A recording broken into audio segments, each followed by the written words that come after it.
Assalamualaikum warahmatullahi wabarakatuh. Perkenalkan, nama saya Mada Tira. Di sini saya akan mereview kembali pertemuan ke-12 dari Ibu Profesor Dr. Haja Heni Nuraini, SHMH, dan asisten dosennya Dr. Muhammad Randi Aridayandi, SHMH.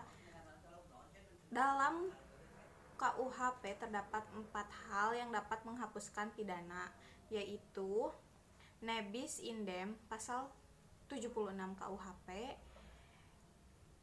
terdakwa meninggal dunia terdapat dalam pasal 77 KUHP, daluarsa pasal 78, dan penyelesaian perkara di luar pengadilan pasal 82 KUHP. Berdasarkan pasal 78 ayat 1 KUHP menyatakan bahwa kewenangan menuntut pidana hapus karena daluarsa. Apakah yang dimaksud dengan daluarsa?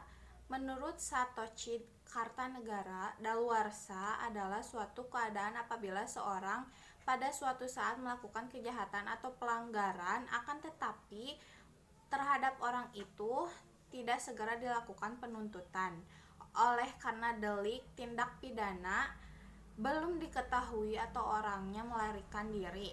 Maka apabila saat melakukan kejahatan atau pelanggaran itu telah lampau beberapa waktu sebagaimana ditentukan jangka waktunya oleh undang-undang, maka terhadap tersangka dapat dilakukan penuntutan lagi.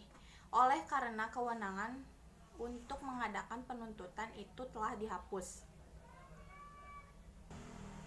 Daluarsa, latar belakang yang mendasari daluarsa sebagai alasan menggugurkan penuntutan pidana adalah kaitan dengan kemampuan, daya ingat manusia, dan keadaan alam memungkinkan petunjuk alat bukti lenyap atau tidak memiliki nilai hukum pembuktian. Daya ingat manusia baik sebagai terdakwa maupun saksi seringkali tidak mampu untuk menggambarkan kembali kejadian yang telah terjadi di masa lalu. Bahkan yang diperlukan dalam perkara semakin sulit untuk dipertanggungjawabkan yang disebabkan oleh kerusakan dan kelalaian. Atas dasar inilah maka pembentuk undang-undang harus memilih satu kebijakan, yakni kewenangan untuk melakukan suatu penuntutan pidana menjadi gugur karena alasan daluarsa dan tenggang waktu tertentu.